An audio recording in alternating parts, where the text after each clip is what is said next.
بسم اللہ الرحمن الرحیم۔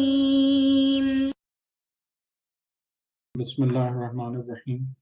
تو ہم حضرت ہود و صالح علیہ السلام کے بارے میں ہم نے بات کی، اور جیسا کہ میں نے کہا تھا کہ انشاءاللہ آج ہم اس کو کمپلیٹ کر لیں گے، اس گفتگو کو۔ تو سورہ شعراء اور سورہ نمل، ان دونوں میں ان دونوں پیغمبران کے بارے میں ذکر موجود ہے۔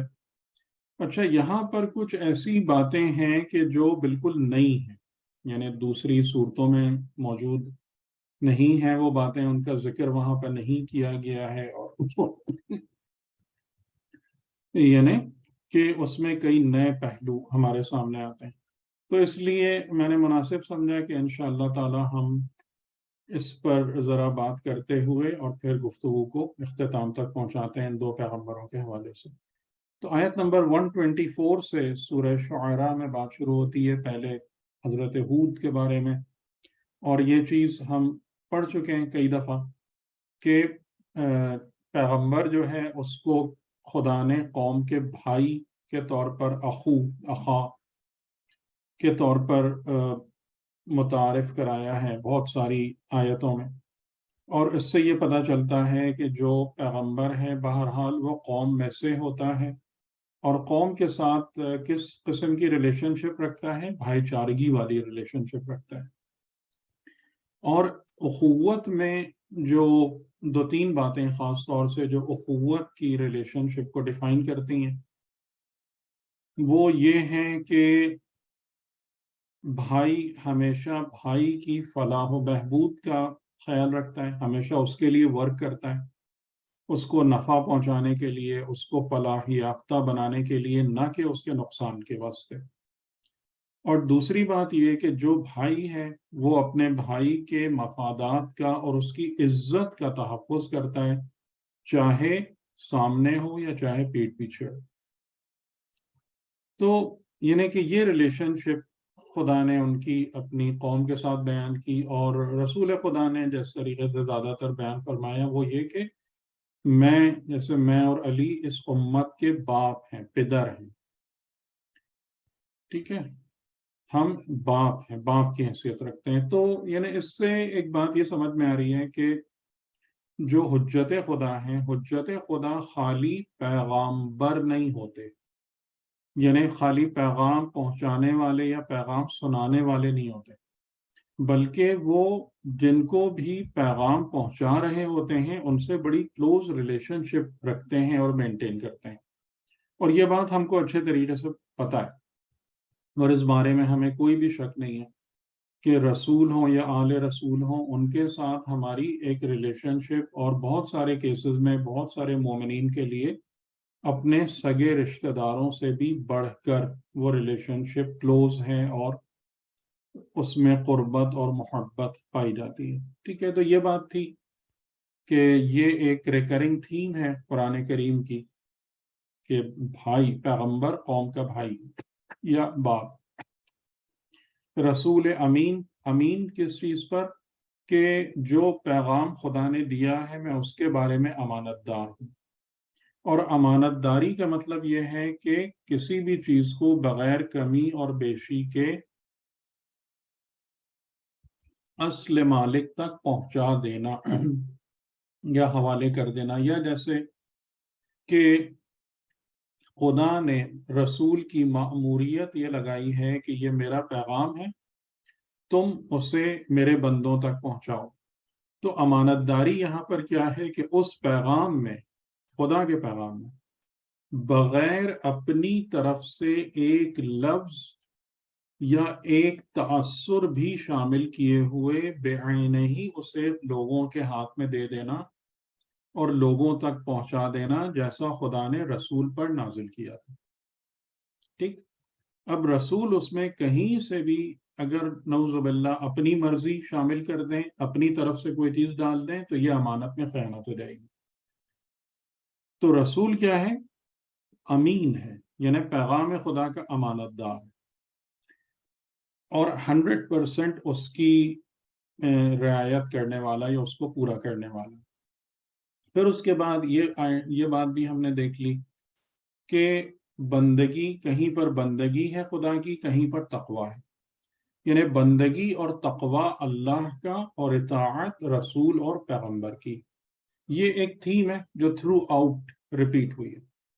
ٹھیک ہے، یعنی کہیں پر فَاعْبُدُوا اللَّهَ وَأَطِیعُونِی، کہیں پر فَاتَّقُوا اللَّهَ وَأَطِیعُونِی، کہ اللہ کی بندگی کرو، اللہ کا تقوی اختیار کرو. اور اللہ کا تقوی اختیار کرنے کا جو سب سے فنڈامنٹل میننگ ہے وہ یہ کہ خدا کی بارگاہ میں اپنے کو ہمیشہ حاضر سمجھو، اسے ہمیشہ اپنے آپ پر ناظر جانو.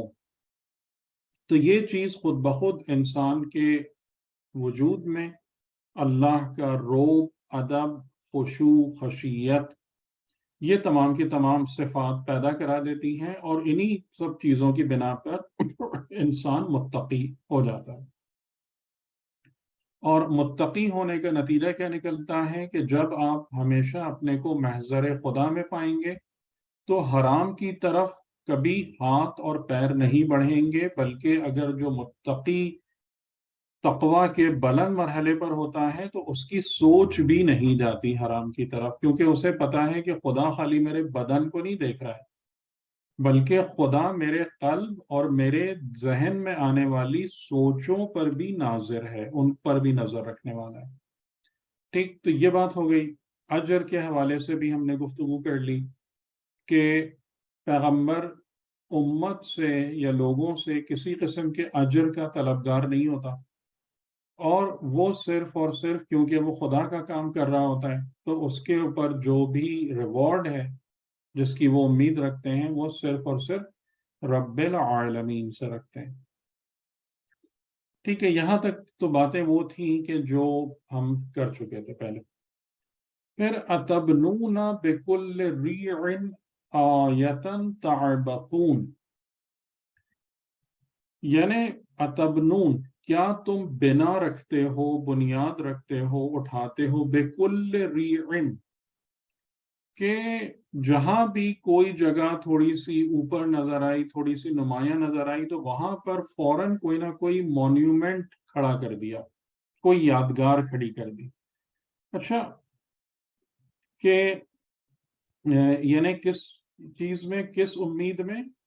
تعبثون، یعنی عبث، بیکار، کہ اس کا کوئی مقصد نہیں ہے، کہ وہاں پر کوئی بھی چیز نہیں ہے جس کے لیے کوئی یادگار بنائی جائے یا جہاں پر کوئی مونیومنٹ بنایا جائے. لیکن ہم نے جیسے پہلے ایک بات کی تھی کہ یہ قومیں جو تھیں عاد اور سمود، یہ کنسٹرکشن ٹیکنالوجی میں بہت ماہر تھیں، جس کا قرآن کریم نے بھی ذکر کیا، اور اس بارے میں ان کی اسکل اور مہارت عروج پر تھی.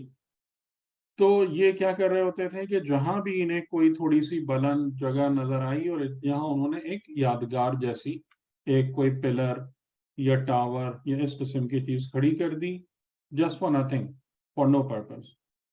اچھا، اس میں ایک بات دیکھیں ذہن میں رہے، حالانکہ ہم لوگ بعض اوقات نا ہمارے درمیان کچھ بحثیں ایسی چھڑ جاتی ہیں کہ جو سمجھ لیں کہ نادانی کی بنا پر ہوتی ہیں اور دونوں مطلب فریقین کو نقصان پہنچاتی ہیں. اس میں سے ایک جو بحث ہے، یعنی ہمارے اور زیادہ تر وہابیوں کی، اہل سنت کے ساتھ تو نہیں، وہابیوں کے ساتھ بحث ہے، اور وہ بحث وہی قبروں والی، زیارت قبور والی، اور مطلب قبروں کو اچھا بنانے والی اور ان کو بہت خوبصورت کرنے والی.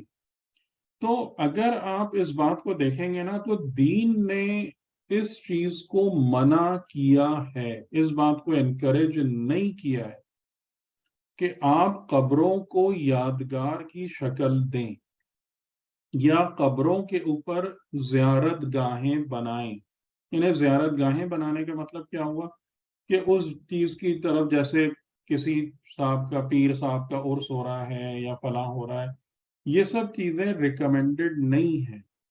اور اس کا جو بہت بڑا ثبوت ہے کہ اصحاب کہف کے حوالے سے بھی اگر آپ دیکھیں گے، جب آخر میں کہ جب لوگوں کو پتہ چل گیا کہ یہ لوگ ہیں جو 300 سال تک غار میں رہے اور پھر اس کے بعد زندہ ہو کر آ گئے، تو یہ بہت ہی ایک انوکھی چیز تھی ان کے لیے.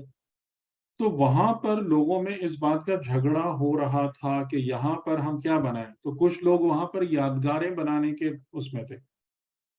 تو جن لوگوں نے غلبہ پایا انہوں نے کیا کہا کہ ہم یہاں پر مسجد بنائیں گے. ٹھیک.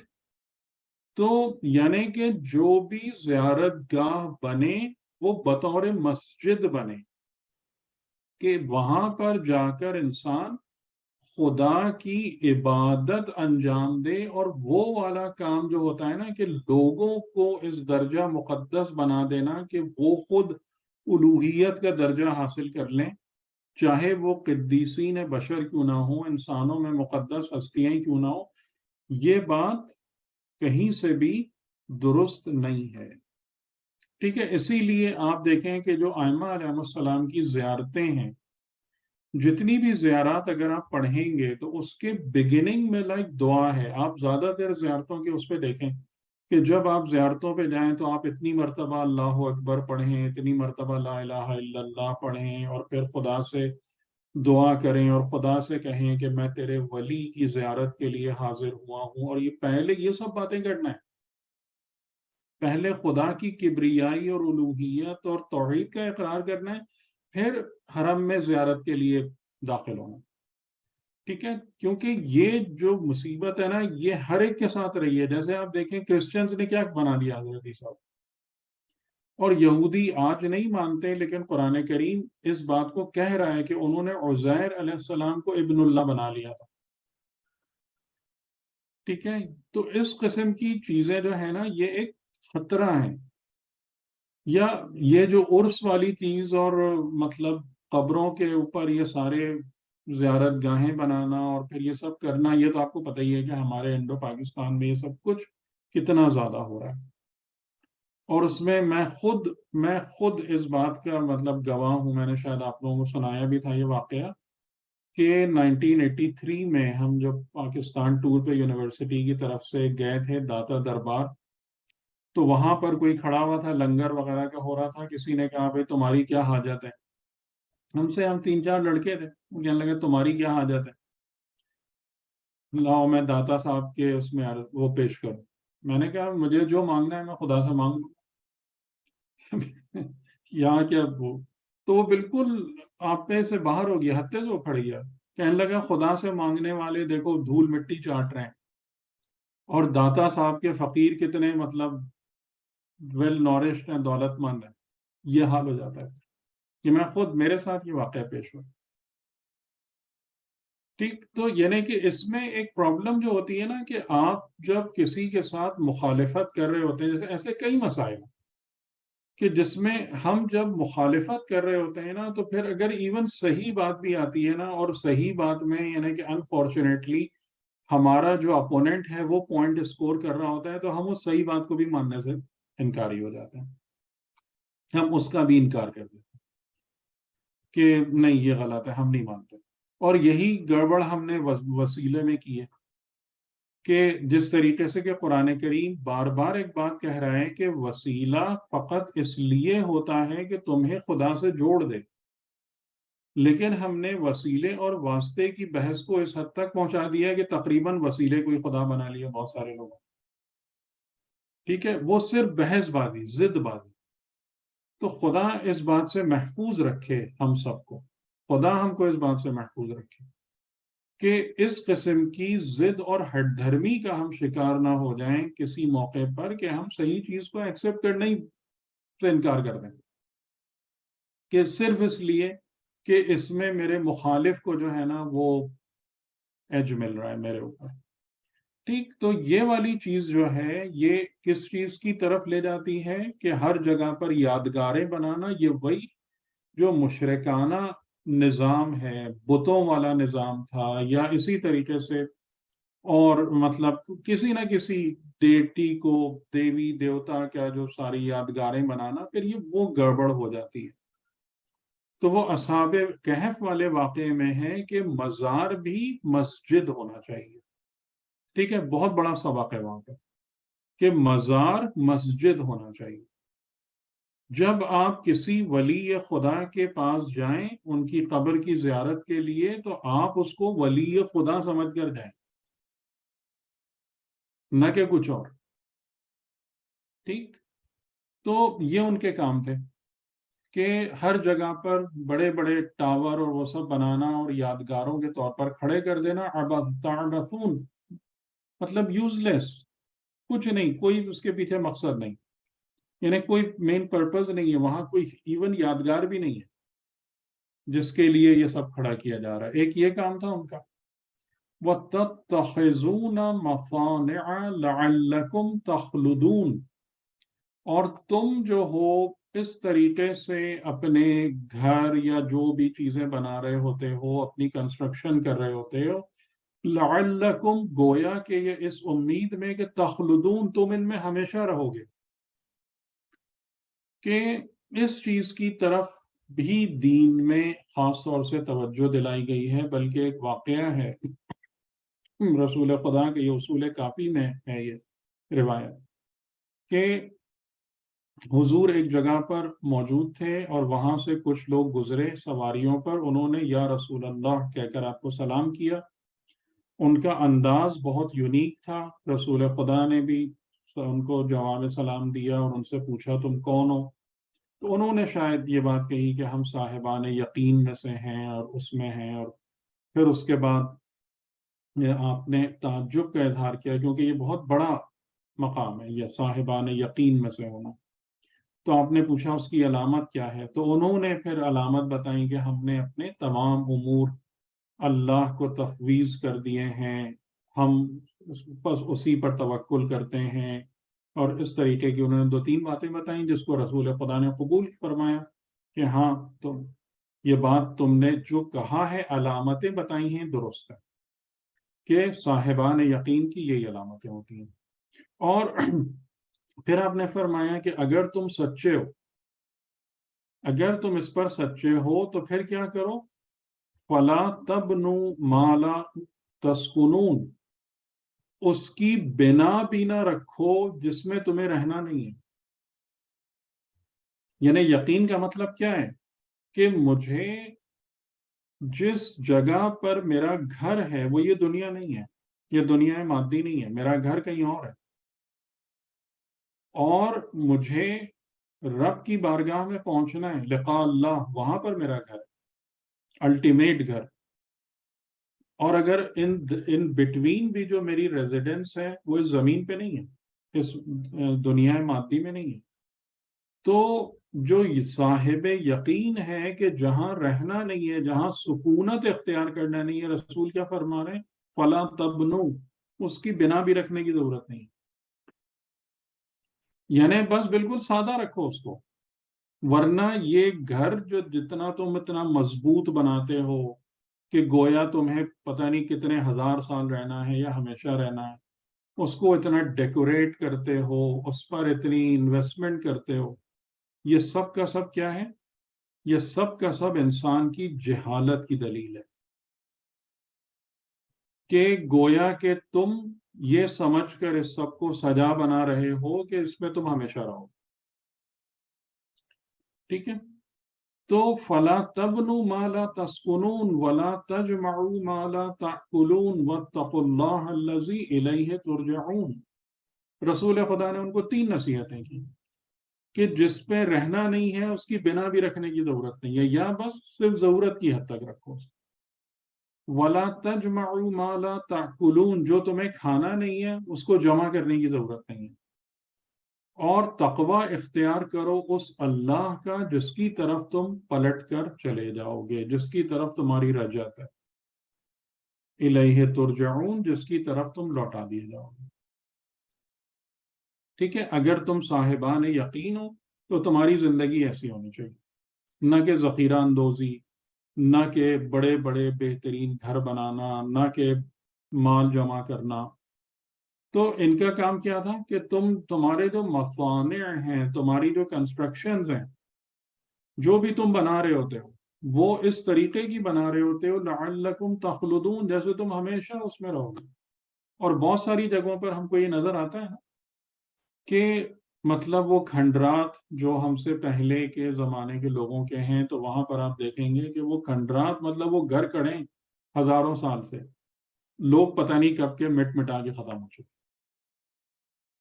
ٹھیک ہے، جو آثار قدیمہ، یہ کام تھا ان کا۔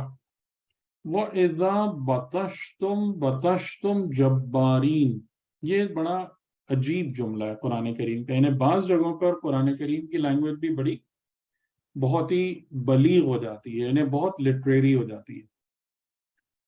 وَإِذَا بَطَشْتُمْ، بَطَشْتُمْ کا مطلب یہ ہے کہ جیسے کہ اگر انسان کو کسی پر غلبہ حاصل ہو جائے یا انسان کسی دوسرے سے ریونج لینے کے لیے آگے بڑھے اور اس میں کامیاب ہونے لگے، بَطَشْتُمْ جَبَّارِينَ، تو تم کس طریقے سے وہ بدلہ لیتے ہو یا کس طریقے سے ڈیل کرتے ہو؟ جابروں کے طریقے سے، کہ یعنی جس طریقے سے رسول خدا نے حکم دیا تھا اپنے سپاہیوں کو کہ دیکھو املاک کو نہ جلانا، بھاگتے ہوئے پر کو قتل نہ کرنا، عورتوں اور بچوں اور بوڑھوں کو نہ مارنا، ان پر ہاتھ نہ اٹھانا، اس قسم کے جو مجاہدین اسلام تھے جب وہ جنگ پہ جاتے تھے تو پیغمبر اکرم کی باقاعدہ ان کو یہ انسٹرکشن ہوتی تھی کہ یہ والے کام نہیں کرنے، جس سے جنگ ہو رہی ہے اس کے ساتھ آپ مبارزہ کریں اور اس کو قتل کریں یا جو بھی کریں۔ اور اسی طریقے سے جیسے امیر المومنین علیہ السلام کی جو مرحب سے جنگ ہوئی تھی اور آپ نے اس کے نہ زرہ اتاری، نہ تلوار لی سووینئر کے طور پہ، نہ لباس کو کوئی نقصان پہنچایا، بلکہ اس کے مطلب ہاتھ پیر بھی سیدھے کر دیے۔ تو اس کو جو ہے کہ جب مرحب کی بہن آئی تھی اور اس نے اپنے بھائی کی لاش کو دیکھا تھا تو اس نے یہی کہا تھا کہ کوئی جواں مرد ہے، کوئی جواں مرد ہے، کوئی کریم ہے جس کے ہاتھوں سے میرے بھائی قتل ہو۔ ٹھیک ہے، تو یہ تہذیب اسلامی نہیں ہے۔ نہ اسلام کبھی پہلے سے جا کے کسی دوسرے پر اٹیک کرتا ہے، نہ اسلام ایگریشن والا مذہب ہے، اور نہ اسلام جو ہے وہ ریونجفل دین ہے کہ اگر کسی سے مقابلہ ہو تو جناب بدلہ لینا ہے تو بدلہ لینے میں جیسے وہ چنگیز خان والی بات تھی کہ سمرقند یا بخارا کون سا شہر تھا کہ پہلے وہ گیا وہاں پر، لوگوں نے اس سے پیک کر لیا، اور پھر جب وہ وہاں سے نکلا اپنے کچھ لوگوں کو وہاں حاکم بنا کے، تو لوگوں نے پھر اس کے خلاف بغاوت کی اور پھر کمپلیٹ قتل عام ہوا ہے، کمپلیٹ قتل عام ہوا ہے وہاں اس شہر کا، کہ جب ایک چائنیز جو تھا مونک صوفی وہ اس شہر سے گزرا، کیونکہ چنگیز خان نے اس کو بلایا تھا اس سے کچھ بات کرنے کے لیے، تو اس نے کہا، اس نے جو حال لکھا ہے اس شہر کا کہ اس شہر میں کوئی انسان نہیں دکھتا تھا، ہاں کچھ کتے گھومتے پھرتے نظر آ رہے تھے۔ یہ سمرقند یا بخارا جیسے شہر کا جو اتنا ایک کلچرل اور اتنا آباد سٹی تھا، اس کا یہ حال ہوا تھا۔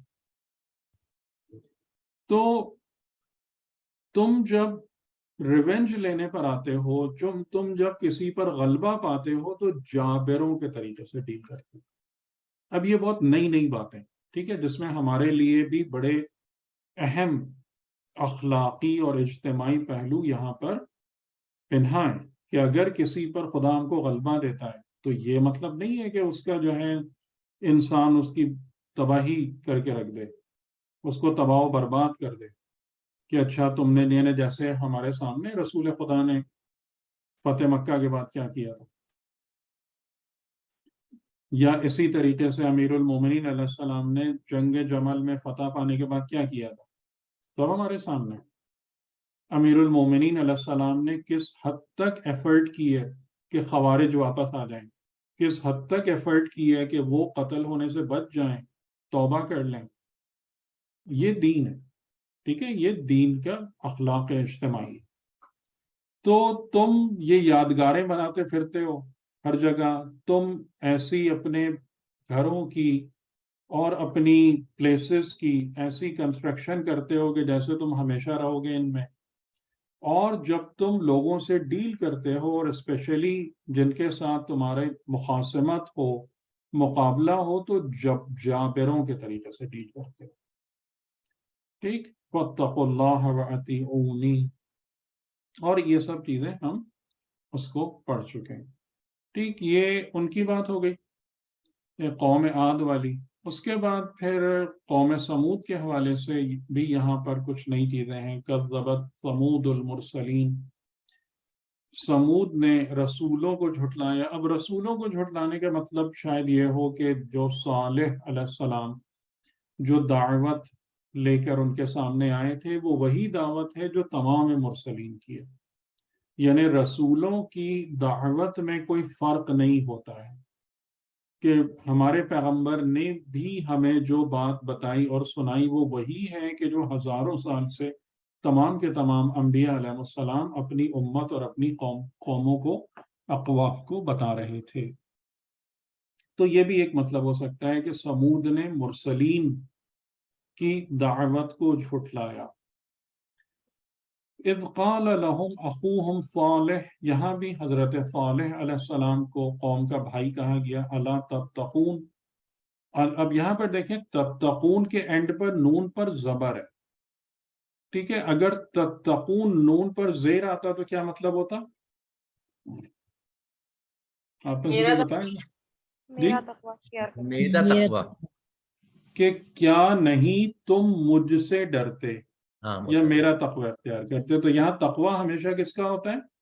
اللہ کا، اللہ کا۔ اللہ کا ہوتا ہے، ٹھیک ہے۔ یہ بات بالکل کلیئر ہو گئی نا، جی کہ تقوی، ڈر، خوف، حضوری کا احساس، یہ خدا کے لیے۔ الا تتقون، کیا نہیں تم متقی بنتے اور تقوی اختیار کرتے؟ انی لکم رسول امین فاتقوا اللہ واطیعونی، اب یہاں نون پر کیا ہے؟ زیر ہے۔ اطیعونی، اطاعت میری ہے، تقوی اللہ کا، اللہ کا، ٹھیک۔ اور میں تم سے کسی بات کا اجر نہیں سوال کرتا، ان اجریہ الا علی رب العالمین۔ اتترکون فیما ہاہنا آمنین، اتترکون، کیا تم چھوڑ دیے جاؤ گے، فیما ہاہنا، جن جگہوں پر تم ہو، جس حالت میں تم ہو، جن مقامات میں تم ہو، کیا تم ان جگہوں میں آمنین یعنی امن والی حالت میں چھوڑ دیے جاؤ گے؟ اور پھر آگے ان جگہوں کا بھی بیان فرماتے ہیں، فی جنات و عیون، جس کا مطلب ہے کہ وہ بہت ایک زرخیز جگہ تھی، باغات، چشمے، زراعت، نخل، کھجوریں، طلعھا حظیم، جو فروٹ ان کے بہت لے کر آ رہی ہیں، بھر بھر کے پھل دے رہی ہیں تمہیں۔ اور اس کے بعد تمہارے لیے کیا چیز ہے؟ وَتَنْحِتُونَ مِنَ الْجِبَالِ بُيُوتًا فَارِهِينَ، کہ تم جو ہے بڑی مطلب ہنرمندی کے ساتھ پہاڑوں کو تراش کر ان میں گھر بناتے ہو، ٹھیک ہے۔ تو اس سے آپ کو لگ رہا ہے نا کہ یہ بہت ترقی یافتہ اور بڑی خوشحال قوم تھی، جی سمجھ میں آ رہا ہے نا؟ جی سر، جی بالکل یہی سمجھ آ رہا ہے، ٹھیک۔ تو حضرت صالح علیہ السلام کیا کہہ رہے ہیں کہ کیا تمہارا خیال ہے کہ تم ان جگہوں پہ ہمیشہ ہمیشہ کے لیے ایسے ہی چھوڑ دیے جاؤ گے؟ یہی مزے ملتے رہیں گے، کرتے رہو گے، سب ایسے ہی چلے گا؟ فَاتَّقُوا اللَّهَ وَأَطِيعُونِي وَلَا تُطِيعُوا أَمْرَ الْمُسْرِفِينَ، یہ بات ہم نے پہلے بھی پڑھی تھی نا، کہ عذاب آنے میں ایک جو بڑا فیکٹر ہے وہ کیا ہے؟ کہ لوگ ان کی اتباع کرنا شروع کر دیتے ہیں جو خود مفسد ہیں، فساد پھیلانے والے ہیں، شر پھیلانے والے ہیں، ہے نا؟ یہ بات ہم نے سورہ ہود میں بھی پڑھی تھی، یاد ہے آپ لوگوں کو؟ جی سر، 3 میں یہ بھی شامل تھا، تیسرا۔ جی، تو ان لوگوں کے جو مسرف ہیں یعنی حد سے آگے بڑھنے والے ہیں، اور وہ لوگ جو زمین میں فساد پھیلا رہے ہیں اور اصلاح نہیں کر رہے، ان کی اطاعت مت کرو، میری اطاعت کرو، کہ میں تمہیں کس راستے پہ لے کے چلوں گا؟ اللہ کے تقوی اور بندگی اور عدالت کی راہ پر لے کے چلوں گا۔ قالوا، انہوں نے جواب دیا، انما انت من المسحرین، تم کون ہو جن پر سحر، جادو کر دیا گیا ہے۔ ما انت الا بشر مثلنا، اور تم نہیں ہو مگر ہمارے مثل ایک بشر۔ فَأْتِ بِآیَةٍ إِن كُنتَ مِنَ الصَّادِقِينَ. ٹھیک ہے، یہاں پر آپ کو وہ ترتیب ذرا بہتر سمجھ میں آ رہی ہے کہ یہ قوم کیسی تھی، کہ جو بہت خوشحال قوم تھی اور بہت ہائیلی اسکلڈ نیشن تھے، کہ مطلب وہ تو باغ اور زراعت اور پھل تو اپنی جگہ پر، لیکن ان کے پاس اتنی اسکل تھی کہ یہ پہاڑوں کو تراش کر گھر بناتے تھے، لیکن اس کے ساتھ ساتھ اسراف اور فساد ان کے اندر موجود تھا، اور جو ان کے لیڈرز تھے وہ مسرف اور مفسد تھے. تو خدا نے ان میں حضرت صالح علیہ السلام کو مبعوث فرمایا، اور حضرت صالح نے ان کے سامنے یہ پیغام رکھا، فَاتَّقُوا اللَّهَ وَأَطِیعُونِ، ان کی اطاعت مت کرو، میری اطاعت کرو، اور اللہ کا تقوی اختیار کرو. تو انہوں نے جواب ان کو کیا دیا کہ آپ سحر زدہ ہیں، کسی نے آپ پر جادو کر دیا ہے، اور آپ جو ہیں وہ ہمارے مثل ایک بشر ہیں. وہی جو حضرت نوح علیہ السلام سے ان کی قوم کے سرداروں نے بات کی تھی کہ آپ ہمارے مثل ایک بشر ہیں، اور کوئی خاص بات نہیں ہے، کوئی نشانی لا کے دکھائیں کہ آپ خدا کے نمائندے ہیں. تب انہوں نے کون سی نشانی لائی، کون سی نشانی پیش کی؟ جی، ناقے والی، جس ناقہ کا والی. ہم ٹھیک جی ہے. ناقہ. تو اب یہ ناقہ. سیکوینس آپ کو یہاں بہتر سمجھ میں آ رہا ہے نا، کہ صحیح. یہ ترتیب سے واقعات کیسے چل رہے ہیں. تو اب جب انہوں نے کہا کہ ہمارے لیے ہمارے پاس لے کر آؤ کوئی آیت، اگر تم سچے ہو اس دعوے میں کہ تم پیغمبر خدا ہو، تو وہ آیت، وہ پہاڑی میں سے اونٹنی اور اس کا بچہ نکل آیا، اور انہوں نے کہا ہاذہ ناقۃ لہا شرب ولکم. وہاں پر کیا تھا؟ ناقۃ اللہ. یہاں پر یہ ایک ناقہ ہے، اور اس کے لیے لہا شرب ولکم شرب یوم معلوم. اور اس کے یعنی اونٹنی کی کیا خاص بات تھی کہ وہ جو ان کا پانی کا سورسز تھے وہ سارا پانی ایک دن میں پی جاتی تھی. اور یہ چیز، یہ آیت پہلے بھی ہم پڑھ چکے ہیں، اور پھر ہم نے سورہ والشمس میں بھی لاسٹ ٹائم دیکھی تھی کہ اس کو چھونا نہیں برائی کے ساتھ، پھر تمہیں یوم عظیم کا عذاب پکڑ لے گا. اور انہوں نے اس کو پنڈلیاں کاٹ دی، اور پھر اس کے بعد نادم ہو گئے، اور فَأَخَذَهُمُ الْعَذَابُ إِنَّ فِي ذَلِكَ لَآیَةً وَمَا كَانَ أَكْثَرُهُم مُؤْمِنِينَ. اس کو ہم بس سورہ نمل سے تھوڑا سا ایڈ کر لیتے ہیں، اس میں بھی ہمارے سامنے کچھ نئی باتیں آ رہی ہیں. وَلَقَدْ أَرْسَلْنَا إِلَىٰ ثَمُودَ أَخَاهُمْ صَالِحًا. اور صالح نے ان سے کیا کہا؟ أَنِ اعْبُدُوا اللَّهَ، کہ تم بندگی کرو اللہ کی. فَإِذَا هُمْ فَرِيقَانِ يَخْتَصِمُونَ. تو بس جب انہوں نے کہا کہ تم اللہ کی بندگی کرو، تو وہ دو گروہ بن گئے جو ایک دوسرے کے ساتھ مخاصمت کر رہے تھے، یعنی ایک جھگڑا پڑ گیا ان کے درمیان، ایک ٹسل، ایک مخالفت، اپوزیشن کریٹ ہو گئی. یعنی کچھ لوگ ایسے تھے کہ جنہوں نے حضرت صالح علیہ السلام کی بات کو مانا، ایک فریق وہ ہو گئے، اور ایک فریق جو ان کے مطلب مینلی لارڈز اینڈ چیفز اور سردار تھے، وہ ایک فریق وہ ہو گئے. اب دیکھیں یہ جملہ جو ہے نا یہ کافی اہم ہے، یہاں پر کافی نئی چیزیں ہیں. حضرت صالح نے کہا یا قوم لما تستعجلون بالسیئۃ قبل الحسنہ، اے میری قوم، تم کس لیے جلدی عجلت ڈھونڈ رہے ہو برائی کے ساتھ حسنہ اور نیکی سے، اچھائی سے پہلے. اس کا کیا مطلب ہے؟ آپ نے دیکھی تھی، سمجھ میں آتا ہے کہ تم کیوں جلدی کرتے ہو برائی کے لیے نیکی سے پہلے اور اچھائی سے پہلے.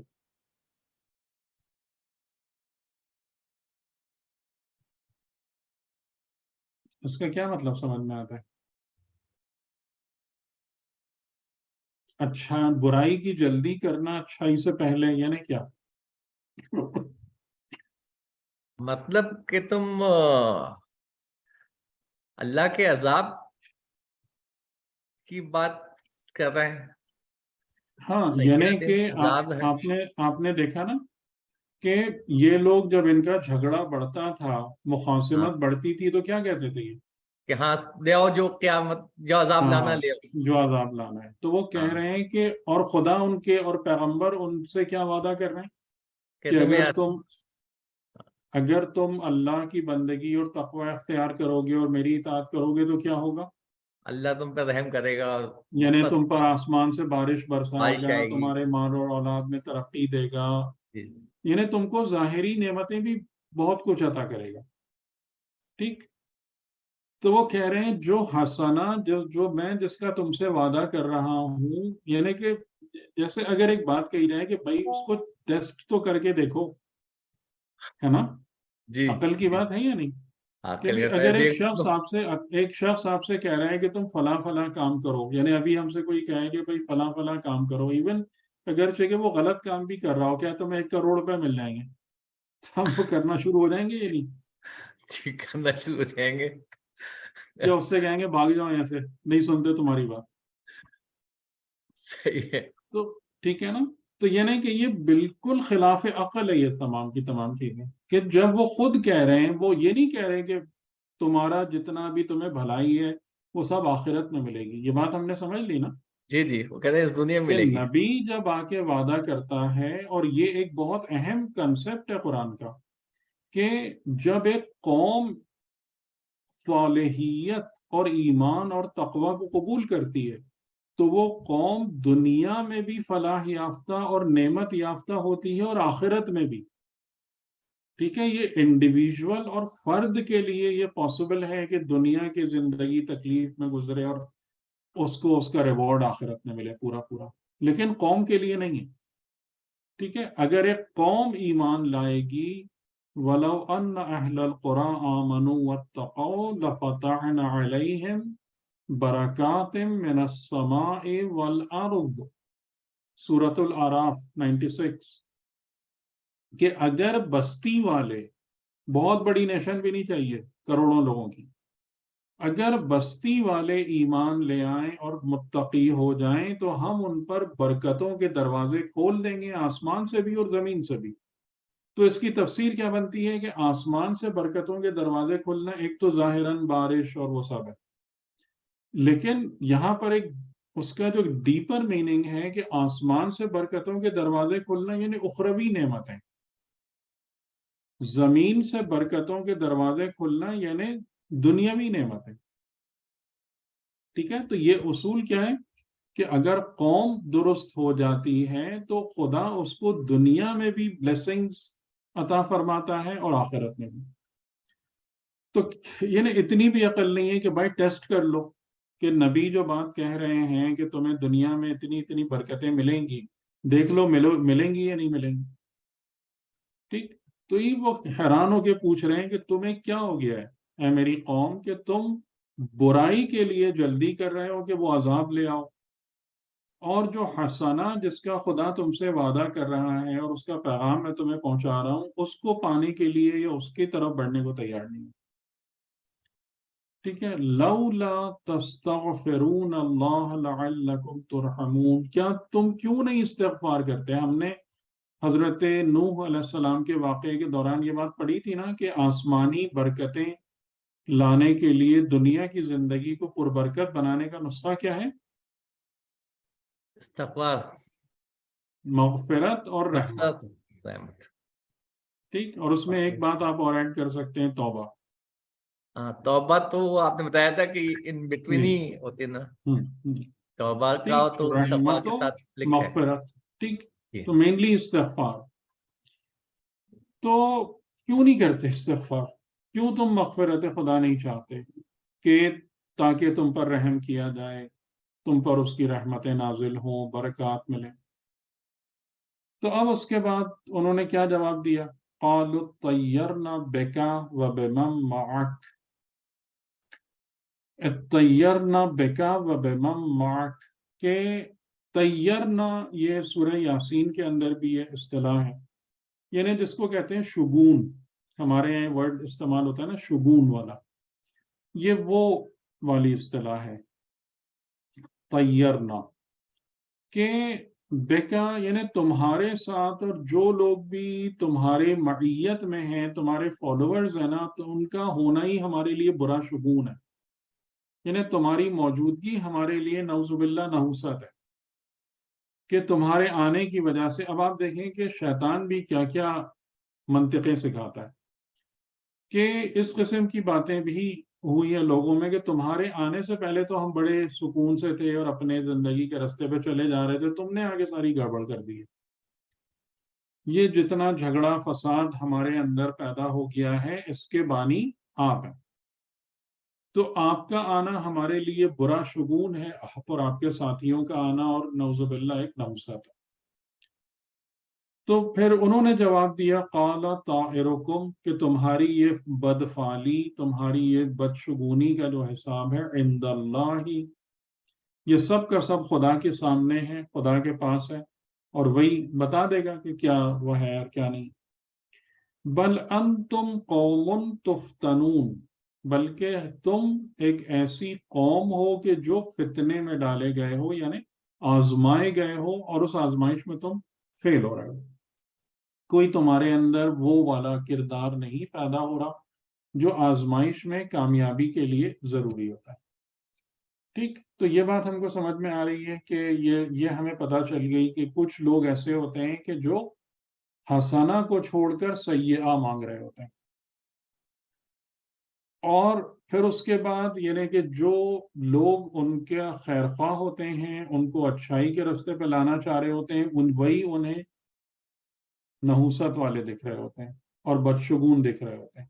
ٹھیک، اب یہ ایک بڑا عجیب جملہ ہے، ٹھیک ہے، بہت عجیب ہے۔ میں خاص طور سے اس طرف توجہ دلانا چاہتا ہوں۔ وَكَانَ فِي الْمَدِينَةِ، مدینہ یعنی شہر، یہ وہ مدینہ ہمارا والا مدینہ نہیں، شہر میں تسعۃ رہط، ایک گروپ تھا۔ کتنے لوگوں کا گروپ تھا؟ 9 لوگوں کا۔ یفسدون فی الارض ولا یصلحون، جو فساد کرنے والے تھے اور اصلاح والے نہیں تھے۔ کتنے لوگ چاہیے ہوتے ہیں آپ کو ایک معاشرے کو تباہ کرنے کے لیے؟ بہت کم تعداد بتائی جا رہی ہے، تو 9 لوگ اس میں تو سر 9 اس میں لوگ، تو 9 9 9 آدمی ہیں۔ جی، یعنی یہ عجیب بات ہے۔ اور اس سے مجھے ایک کلو ملا تھا نا کہ پیغمبر اکرم کے زمانے کے بعد بھی کہ ایون وہ جو معاشرہ تھا وہ حضور کے دور سے متصل تھا، لیکن اگر ایک اتنی قلیل تعداد میں بھی فساد والے آ جائیں نا تو وہ معاملہ خراب کر دیتے ہیں۔ یعنی پی ڈی ایم والے اگر 13 بھی ہوں تو وہ خالی 9، اونلی 9۔ جی ٹھیک، جو یہ گروپ تھا ان لوگوں کا کہ جو یفسدون فی الارض ولا یصلحون، جن کا کام فساد پھیلانا تھا اور اصلاح سے وہ دور تھے۔ اچھا، اب اگلا جملہ بھی، قالو یعنی انہوں نے میٹنگ کی آپس میں، اور کیا میٹنگ کی؟ تقاسموا باللہ۔ اب یہ بالکل میں اس کو ایکسپلین نہیں کر سکتا، ٹھیک ہے، اس جملے کو، کہ انہوں نے آپس میں بیٹھ کر قسم کھائی اللہ کی۔ اب یہ اللہ کی قسم وہ لوگ کھا رہے ہیں جو 9 مفسد ہیں، ٹھیک ہے، اللہ کی قسم کھا رہے ہیں۔ لَنُبَيِّتَنَّهُ، لا تاکید، نو، اور یہ بیتنہ یہ بھی یعنی ایمفیسس ہے، یعنی یقیناً، حتماً، کہ ہم کیا کریں گے؟ بیتوتا کریں گے۔ بیتنہ یعنی اس کو آسان ورڈ کیا ہے؟ شبخون ماریں گے۔ ہم شبخون ماریں گے یعنی رات کے اندھیرے میں اٹیک کریں گے۔ کس پر؟ ہو صالح پر، وہ اہلہ، اور اس کے اہل پر۔ ثم لنقولن لولیہ، اور اگر ہم ان کو قتل کرنے میں کامیاب ہو گئے تو ان کے جو ولی ہیں یا پھر ان کے جو والی و وارث ہم سے جواب طلب کرنے کے لیے آئیں گے تو ہم پھر ان سے کہہ دیں گے ما شہدنا مہلک اہلہ، ہم تو اس بارے میں کچھ نہیں جانتے تھے، ہم تو اس پر وٹنس نہیں تھے کہ کیسے ان کے اہل ہلاک ہو گئے۔ وَإِنَّا لَصَادِقُونَ، اور بے شک ہم یقیناً سچے ہیں۔ یہ کتنی عجیب بات ہے یہ۔ مجھے تو یہ زمانے پیغمبر زیادہ لگ رہا ہے بنسبت حضرت صالح کے دور سے۔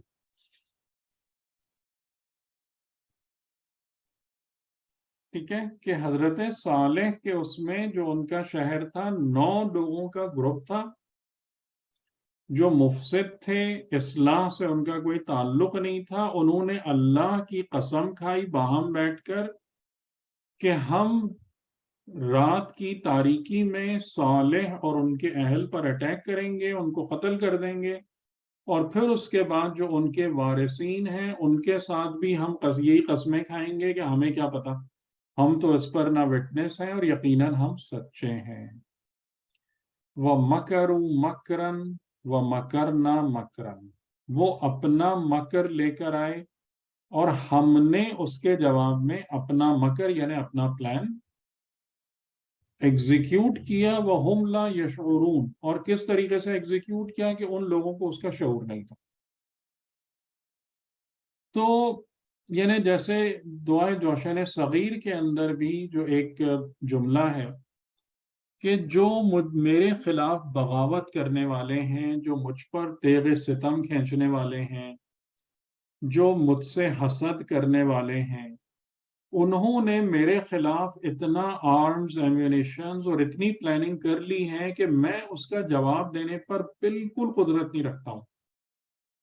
اور اے میرے رب، جب تو نے میرے ضعف کو، میری کمزوری کو ملاحظہ کیا تو نے پھر خود ان کے مکر کا اور ان کے فریب کا جواب دیا. آپ دیکھیں یہ دعائے جوشن صغیر کے شروع کے ہی اس میں ہے. تو ظاہراً حضرت صالح اور ان کے ساتھ جو مومنین تھے ان کو خبر بھی نہیں تھی کہ یہ کس قسم کی پلاننگ ہو رہی ہے اور کیا ہو رہا ہے، لیکن یہ پلاننگ خدا کی نظروں کے سامنے تھی. تو خدا کہہ رہا ہے کہ وہ اپنا پلان لے کر آئے اور ہم نے اپنے پلان کو ایگزیکیوٹ کیا. کس طریقے سے کہ وَهُمْ لَا يَشْعُرُونَ، کہ وہ اس کا شعور بھی نہیں رکھتے تھے کہ ہم کیا کرنے جا رہے ہیں ان کے ساتھ. فَانظُرْ كَيْفَ كَانَ عَاقِبَةُ مَكْرِهِمْ، پس تم نظر کرو، دیکھو کہ ان کے مکر کی عاقبت یعنی انجام کیا ہوا. اَنَّا دَمَّرْنَاهُمْ، کہ ہم نے وہ جو سارے پلاننگ کرنے والے تھے، دَمَّرْنَاهُمْ یعنی جیسے اٹھا کے پٹک دیا ہم نے. وی crushed them، ہم نے ان کو پیس ڈالا، چور چور کر دیا. اَنَّا دَمَّرْنَاهُمْ، ان کو بھی جو یہ سارا پلان بنا کے بیٹھے ہوئے تھے، وَقَوْمَهُمْ، اور ان کی قوم کو بھی، اجمعین سب کے سب. اور قوم ان کے ساتھ کیوں گئی؟ یعنی اس سے پتہ چل رہا ہے کہ بانیان فساد 9 تھے خالی. قوم کیوں گئی ساری ان کے ساتھ؟ یہ ہمارے لیے بہت بڑا لمحہ فکری ہے. کیوں گئی؟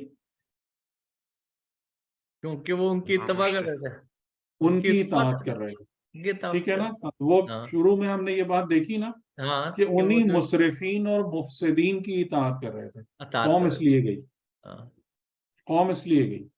تو اس کا مطلب یہ ہے کہ کیا لوگ یہ کہہ کر کہ فلاں نے ہمیں گمراہ کر دیا، فلاں نے ہم سے جھوٹ بول دیا اور انہی کے رستوں پر چلتے رہیں، بچت ہو جائے گی؟